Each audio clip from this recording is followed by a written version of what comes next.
All right. Good morning, Angie Costa. Good morning, April Sabral. And how are you doing today? I'm going to ask you that question. How are you doing today? Hey, I am doing fabulous today, and I'll be honest with you, after yesterday, anything would be an improvement. Yesterday was one of those really, really strange days. As I told you before, it's one of those days that makes you practice what you preach. It was a heck of a day in many respects, but I'm fabulous today. It's so gorgeous. Just a lovely day. Yeah. Yeah, I think there's something going on in the planets right now with an eclipse that just happened, with a full moon that just happened.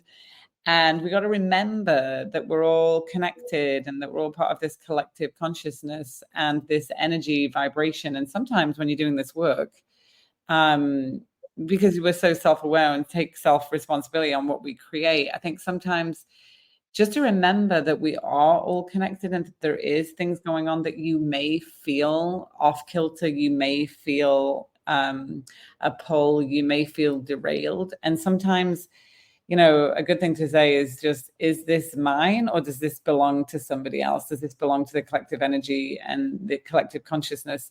I've been doing that a lot lately because I've been finding the last 2 weeks have been really, really interesting. I'm going to use the word interesting.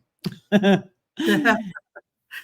I don't want to manifest anything other than that, right? Life is interesting. But but when I got that text message from you yesterday, it was like, oh Lord, today's the day, and is this the day that can incurable positivity really shift this where I am at, or is it something else? I think that's a good question. Can incurable positivity shift when you're in a situation that you're just feeling like, what's happening right now? But I do think it's to do with conditioning and training, right? Training your mind and like doubling down when those things happen. But yeah, it's been an interesting week, Well, you've been doing this for so long. You're such an expert, and all the certifications and all of the acknowledgments and recognitions that you've received over the years, and soon, a degree in this. So you've been ensconced in this. For me, it's still quite new. I've just been working with you on this for a couple of years, and so it's one great thing about it is I chuckled yesterday when I thought it's been a while since I've had to make an April Sabral rescue emergency call. It's been a good while. I'm very proud of that. But no, I think there is a heightened awareness that I wasn't prepared for because, we all just, prior to incurable positivity, I sort of just lived in that hamster wheel that most people live in. You just kind of work a day, do the thing, and you're not really aware of what's going on in the universe. And I think it was a little shocking, maybe, and a little unsettling to be so connected to what was going on, and then to hear that it was happening for you and for others. That was a comfort to know that there was something going on out there. But it was equally comforting, or perhaps more comforting, to know that incurable positivity works even when the forces are outside of yourself. Because I knew it wasn't me. There was nothing really that I was doing, or there wasn't anything particularly bad happening in my life. It was just this weird kind of, oppression kind of a feeling, or some strange feeling. I don't want to describe it, but I knew that something was going on. And, incurable positivity to the rescue. I mean, it really turned my day around. Yeah, I feel like it's such when you study this and you learn it and you practice it, it's just the conditioning piece, right? Somebody asked me though the other day, Angie, like, what do you do when you're in the situation and you just feel like you can't get out of it and you're spiraling? And and you're just stuck in that mundane part of life, and you're just stuck there and you're just like, what's going on? And I said, number one, give yourself credit that you're actually recognizing and realizing that. The fact that you're asking me this question is self-aware, that you're not, like you just said, most people just going through the motions, hum-de-hum, and this is just what life is. And so I think just the awareness piece is key, just recognizing it. So I said, give yourself grace. We don't give ourselves grace enough and recognize when we're actually realizing that we're in a funk, or realizing that we're in a negative thought pattern and that we want to change it. So I think that is the first step, is just acknowledging it. And we talk about that, right? Like acknowledging where you're at, facing reality, and not trying to ignore it. I think that's number one. I don't think people give themselves enough recognition for that. Oh, I agree 1000%, 1000%. And, you know, when I contacted you yesterday and you mentioned that, I thought that's absolutely true, because there may be people out there who feel a little off kilter and they don't know what it is. And they don't, and they're not willing to, you know, investigate it. They just sort of get through the day. And I actually reverted to that for a moment. I thought, okay, well, I guess I just have to wait till tomorrow, you know, when the earth turns a little bit more and things get back to normal. And the reality is that it's empowering to know what's going on, to be aware of it, to be able to sort of name it in some way, but also empowering to be able to move yourself out of it. We talk about shifting all the time. And that was a huge shift, because that day was plummeting. I mean, it was like an airplane falling out of the sky. I was heading for a crash. And to be able to like take control immediately, within 30 minutes, the trajectory had completely shifted 180 degrees, and the day ended on a high note. I finished the book. I was working on a book. I had a deadline at like 3 or 4 o'clock yesterday. And I'm like, there's just no way I'm going to get this done. It's impossible. And sure enough, you know, Incurable Positivity, I finished the book 20 minutes, 30 minutes earlier than I had anticipated. So, you know, it's empowering to know you can shift things. I think that's what I'm trying to say. Yeah.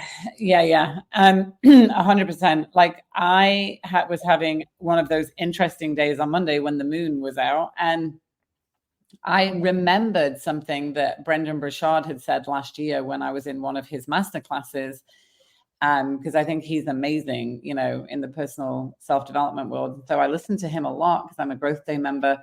And he said, when you're in a funk, just do one thing that you can get a sense of accomplishment from, right? Just do one thing. It could be getting your laundry done, folded, putting it away. It could be making a bill payment, walking to the post office, mailing that card that's been sitting there. It could be one thing. And so that one thing that I decided to do, because I'd moved, right? And my boxes that I had sent from Jersey all the way to Florida went back to Jersey and then came back to Florida. So they were really being up by the time they got here. That's a whole nother story of Incurable Positivity. But I just decided to unpack all my boxes because I'd been looking at them for 3 days. And I was just like, oh, you know, that procrastination sets in, right? And that's just a downward spiral. So yeah, I just decided, what's one thing I can do tonight that I can feel accomplished? I was like, if I can unpack one box out of these, you know, there was more than 3 actually, it was like 6 boxes, then I'll have done one thing and I'll have a sense of accomplishment, because I just remembered him telling us that last year, just do one thing. So I did one box and I got the shift. I was like, oh, that's good. That feels really good. And then I was like, okay, let me do another one.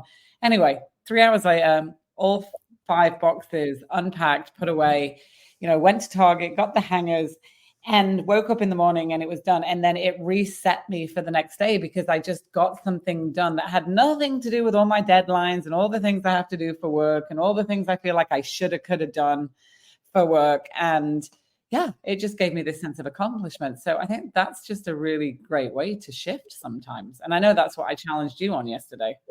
You sure did. And I actually thought I had unpacked everything and found a box in a corner. And I thought, there's the box. I'm going to unpack this box and I'm going to listen to a little Joe Dispenza.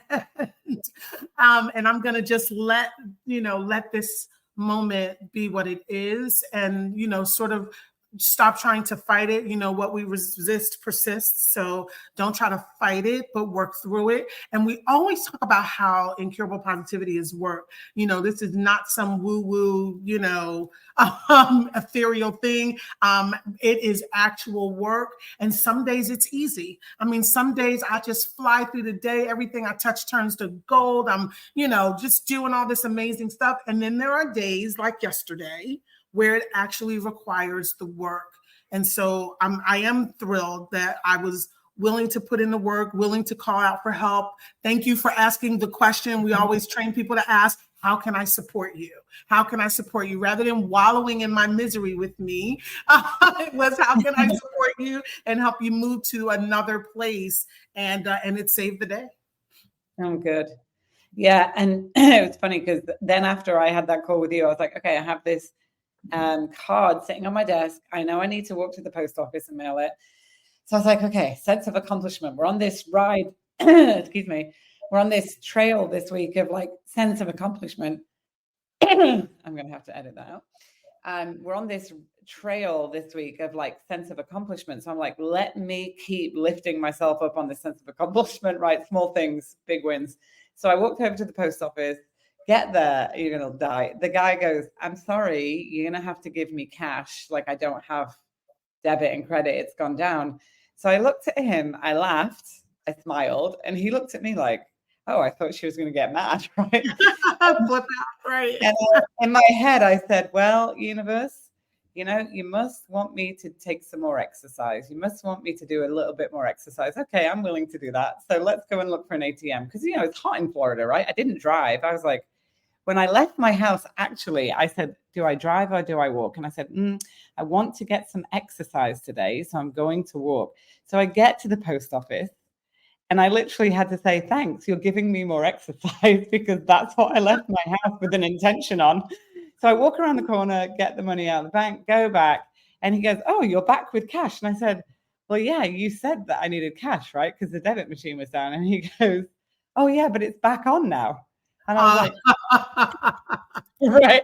And I was like, okay. I said to him, you know what? It's okay. I wanted to get some exercise today. And obviously the universe wanted me to get some more exercise. And he had a chuckle. Anyway, paid the man, got my book of stamps, left. And, you know, I thought, God, isn't that like one moment that could have shifted my whole day if I had got mad, stressed, been like, oh, I'm really tired. It's hot outside. Now I have to go to find a bank. And I thought about how many people in that moment would have been mad at him and had that reaction versus, you know, oh, great. Now I get to go and have some more exercise. These are the small choices that we make, Angie, every day that condition our mind to think positively versus go down the rabbit hole. For sure. For sure. I can think about, I tell you this all the time. I know you don't believe it because you've known me in a new iteration, but I can think about all the years where I was like the worst patient, the worst customer in a restaurant, the worst. I mean, it was, you know, you were unlucky if you encountered me in those days. And I'm actually ashamed to think about it today. It's horrible, but I'm also proud that I was open enough to receive the message from when you did your first book, The Positive Effect, and how incredibly powerful positivity is in every situation, whether it's family, whether it's work, whether it's, you know, somebody at the post office, it doesn't matter. Positivity works. It just does. Because I think we assume that we're naturally geared toward negativity. And I think it's more that we're conditioned toward negativity. I think the natural state of humanity is positivity. It would have to be. We wouldn't have survived as a species this long if we were naturally negative. And so anytime you can spread positivity, it is going to impact the atmosphere. You can tell when you walk in a room, you know, when people are tense or nervous or upset or angry. You know, walk in a room where someone has just had an argument and you didn't know that the argument had taken place. You can feel that. You can absolutely feel that. So, and it's the same it's the same with positivity. It spreads, it's infectious, and that's why we call it incurable, right? Yeah. And it's the choice, it's the decision, right? Like, have another really funny example. I've been having these moments all week, but in my apartment now, I have to go outside to take the garbage out, right? Out the back door. And then I have a front door, back door. And I literally went out through the back door the other day to take the garbage out. And then if you lock yourself out, it's kind of funny. You have to walk around the whole building to come back in through the front. And I'm very conscientious of this. So I take my keys out and like, if I, you know, try and keep the door open, I like wedge it so it doesn't get locked out. But I went downstairs and I kind of was doing it in this moment of like rush. Like, I got to get this done. I got to get that done. And it was in this state of, not, I don't want to say high anxiety, because, you know, taking the garbage out is not high anxiety, but I mean, like, just that moment of like, you know, you got things to get done in your house and you feel like the weight of like, I've got to get this, I've got to get that by this certain time so that I can get to the next thing. And that rush of getting to do things. So I go to take the garbage out, I go outside and the door closes behind me, right? I didn't take my keys with me and I didn't take my phone with me. Now it's 9 o'clock at night and I walk around and now the my front door is locked. Like my front door is locked, so I can't get in. Now I have to count on if my neighbor's here to get the spare key, right? And luckily she was home in 15 minutes. So I wasn't waiting out there for long.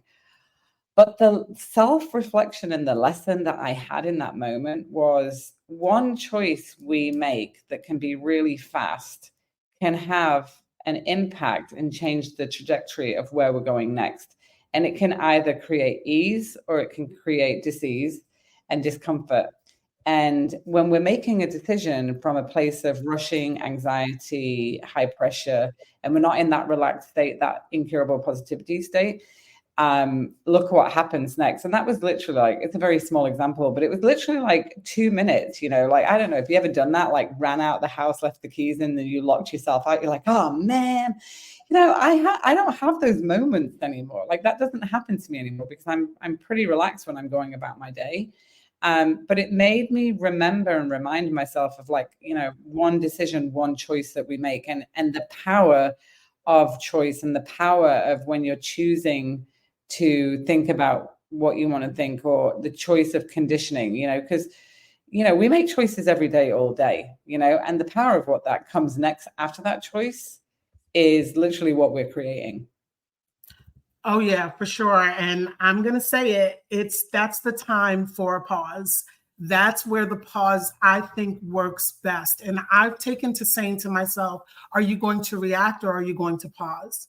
If I will just pause, all of my knowledge, my training, everything that I know converges and I'm able to make a better decision. But if I react, I start the spiral and then, you know, God only knows where that's going to end up, right? And then I'm trying to repair the damage that I've done to my day, to my mindset, to, you know, if I'm in a conversation and I don't react or I don't respond in a way that's life-giving, in a way that's inspiring, in a way that's, you know, collaborative and helpful, you know, I'm angry with myself, right? For not doing what I know to do. But if I pause every single time when I pause, it works perfectly. All of my tools, it's like the toolkit opens up for me. And I'm like, oh, this is the moment to do this. And this is the moment to do this. And this person needs that. And that person needs that. And I need this. I mean, it all comes together if I will just take the pause. Mm-hmm. Yeah. So it's the commitment, the conditioning, and the choices, right? Like literally the 3 C's. I think I come back to those all the time, of just making sure that, you know, how committed are you to shifting? I mean, I don't even think it's like, it's how committed are you to self-awareness, to shifting, and how committed are you to knowing that you are the creator and create, and, you know, everything that comes along in your life. And so if you can buy into that fact and be committed to that, then you start being more committed to the conditioning piece, right? Because, you know, like if you're committed to, you know, I don't know, losing 10 pounds, let's say, you're going to be more apt to, you know, be committed to a healthier lifestyle, whether that be working out or eating and stuff like that. I just think people just, I don't know what this lack of commitment is, or buy-in or belief to our thinking and what it creates, or if it's just literally just the conditioning. We've been so conditioned, Angie, that we're just not even aware. I've just been having so many conversations this week where I'm like listening to it and I'm going, how committed are you to your future self? You know, how committed are you to your future self of, like, you know, manifesting, creating the life that you really want? Because that example of me locking myself out was like, that's literally how life can be. You make one choice, you don't pause enough, like you said, and like things can just unravel. And when they start to unravel, You can keep going there, or you can really try to make that choice and commit to the conditioning that you've had. But the conditioning has to happen every day, even when you're in a good frame of mind, because otherwise you can't double down and pull on it when you're down there, you know? For sure, for sure. I was listening to Joe Dispenza yesterday, and he was talking about how he said, "If do you believe that your thoughts impact your life?" And of course, everybody raised their hand, and he said, "No, you don't." He said, the problem is that you don't believe. You want to believe, you hope it's true, but you're not quite sure. Because if you truly believe that your thoughts impact your life, you would devote time to your thoughts, right? You would really spend the time. If you believe that your thoughts would create the right mate or the right house or the right business or the right job or whatever, you would be devoting dedicated time every single day to that, because you knew that it would pay off in reality, right? You would get the result from that in your life. So you really don't believe. And it hit me like a ton of bricks, because, we're doing this family fitness challenge, and it was so difficult to get my family to participate. My own children did, because, they're incurable positivity babies now. So everybody in my household committed, but getting my extended family to commit, people who constantly complain about, being overweight, about having all kinds of health issues. I mean, we've got cancer in our family. We've got diabetes and all kinds of health concerns. And this is a solution. A solution is, as a family, let's spend 30 days encouraging each other. Let's spend 30 days, and I put up a great reward and all kinds of fun stuff. And it was like, literally like pulling teeth to get people to commit to that, because they don't believe. They don't believe. And it's just, it's so sad, because that the solution is right there for us. By thinking about what we think about changing our mindset will absolutely change our lives. And yet we're stuck in that old conditioning and that old, it's like being in quicksand. Yeah, well, it has to be painful enough, right? Like, a belief is just a thought that's repeated over time. I say this all the time. And so you can reprogram, you can change your beliefs, and Joe Dispenza's work is amazing in this realm. Like, honestly, I listen to him every single day and I do the practices, but I think that's the difference. I'm so committed to the practice because I just so wholeheartedly believe, because I've seen it at this point in my life, what my thoughts create. I mean, if I just went through the story of my last 9 months of where I am today in South Beach, living in my, nice dream, warm environment, walking to the beach every day, compared to where I was 8 months ago. And I had to really sit down with myself at Christmas and say, what am I creating? I have thought about this and I've been complaining and saying this, and this is where I am. And so now I need to change it. I think sometimes we have to as well be able and willing to let go of the stories that we're telling ourselves and step into the future self. And that's kind of hard for people to grasp. But yeah, the spending time with your thinking, it comes back to meditation. It really always comes back to meditation when it comes time to spending time with your thoughts. And I think that's really hard for people to start practicing. But when you say it's hard, it's hard. When you say it's easy, your brain believes it and it's easy. So I think, that's what I love about the journal and workbook, Angie, because it's got so many practical activities in it, especially the flywheel, right? We talked about that in another episode, but yeah, that's really, I mean, what are you going to do now then to get them going? Like, what's your plan of action to get this commitment? Some things are taught and some things are caught. And I feel like they're just going to have to catch this one. I think that they will see the results from the family members who are involved. Yeah. Here's another really great milestone in my life. Had this been 3 years ago, 4 years ago, I would have been furious because, my family relies on me a lot for a lot of different things, and I am always there for them. And this was something that I felt like this was a way for them to improve their lives and be healthier and happier and not always complaining about feeling badly and unable to do the things they want to do. So had this happened years ago, I would have been absolutely furious, and they would have gotten a tongue lashing from me. But instead, I would continue to be gracious and loving and patient and just move forward. And so we're all out, we're all out walking and biking and, we're doing fitness videos and drinking our water and just eating well and having a great time. And at the end of the 30 days, I will probably just share our success stories and do it again. And we'll just keep doing it again. Sometimes you have to meet your moment. And I know, like, I was so ready for you when I met you. I was ready. I was so done with the way my life was going, and something needed to change. And so, when the student is ready, the teacher appears, that kind of philosophy. Yeah. So maybe they just need another month of misery or another couple of months of misery, and then they'll be able to hear the message that it doesn't need to be this way.